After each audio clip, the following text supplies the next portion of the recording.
High বন্ধুরা, আজকের দেখো ছাদ বাগানে চলে এসেছি। কত টমেটো হয়েছে, তাই ভাবলাম একটু তুলবো আর তোমাদের সঙ্গে শেয়ার করব। একটু কাছ থেকে দেখাতে বলবো টমেটোগুলো। দেখো কত টমেটো। ভাবলাম একটু বহুদিন পর ছাদ বাগানে তো সেই অর্থে আসাই হয় না, একটু তুলি।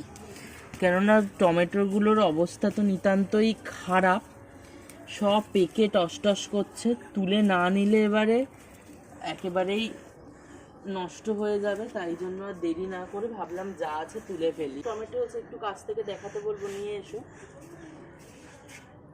কত টমেটো দেখতে পাচ্ছ এই গাছে, তো ছোট ছোট টমেটোগুলোই পেকে যাচ্ছে। আসলে গরমটা পড়ে গেছে, যেটুকু টমেটো যা গাছে ছোট ছোট অবস্থাতেই সব পেকে যাচ্ছে, ওই জন্য ভাবলাম আর দেরি না করে তুলে নেওয়াই ভালো।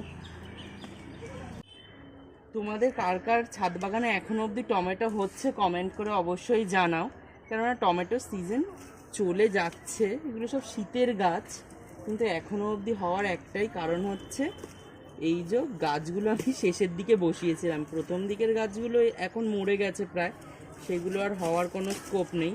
কিন্তু এগুলো সব নতুন গাছ শেষের দিকে বসানো হয়েছিল, কয়েকটা টমেটো নষ্টও হয়ে গেছে। আর এখন যা গরম পড়েছে, যা রোদ, তার মধ্যে টমেটোগুলোর গাছগুলো যে বেঁচে আছে এই না কত, দিনে 3-4বার করে জল দিতে হচ্ছে। 3-4বার করে জল দেওয়ার পরেও গাছগুলোকে রাখা যাচ্ছে না, এত অবস্থা খারাপ। যাই হোক, আপনাদের কাদের বাড়ির টমেটো গাছের অবস্থা কেমন অবশ্যই জানাবেন, জানার অপেক্ষায় রইলাম আমি। এই টাইমটায় পাকা টমেটোর চাটনি খেতে ভীষণ ভালো লাগে।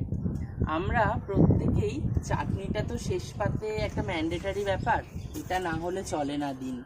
তো প্রত্যেক দিনের জন্য এই টমেটো একে এমনি ভীষণ ভালো, কিন্তু আরও আর একটা জিনিস হচ্ছে, যাদের ইউরিক অ্যাসিডে রয়েছে তাদের না খাওয়াই ভালো। কিন্তু টমেটো চাটনি হলে না মন চায় না যে অন্য কিছুর দিকে যাই, সেই ইউরিক অ্যাসিড থাকুক আর যাই থাকুক। আসলে আমার নিজেরই ইউরিক অ্যাসিড রয়েছে, টমেটো খাওয়া বারণ, কিন্তু এত খেতে ভালোবাসি ওই জন্য আর বাদ দিই না। ওষুধও খাই, টমেটোও খাই, দুটোই চলে একসঙ্গে খাওয়া। আর তার মধ্যে দেখতেই পাচ্ছেন নিজের গাছের টমেটো, নিজের হাতে ফলানো, সেই টমেটোটা বাদ দিতে না আরোই মন চায় না, যতই বারণ থাকুক আর যাই থাকুক। টমেটো হাতের সামনে পেলে প্রত্যেকটা রান্নাতে তো দিতে হবেই। আর এটাই আমার শেষ গাছ, এতগুলো গাছ থেকে দেখছিলেন টমেটো তুলছিলাম, আর এই হচ্ছে সেই শেষ গাছ যেখান থেকে আজকের মতো তোলা শেষ করব।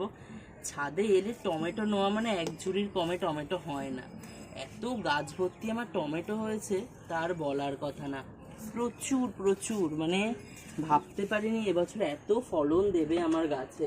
কারণ সচরাচর এই একটাই গাছকে আমি একটু অবজার্ভ করেছি, যে গাছটা মানে আমাদের কম ফলনে, মানে কম চাষে ফলনটা বেশি দেয়। এর যত্নটাও খুব বেশি নিতে হয় না, খুব অল্প যত্নই নেওয়া হয়েছে।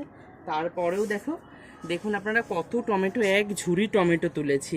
এইটা আজকের আমাদের সঞ্চয়, আমাদের ছাদ বাগানের। আপনাদের কেমন লাগলো অবশ্যই জানান।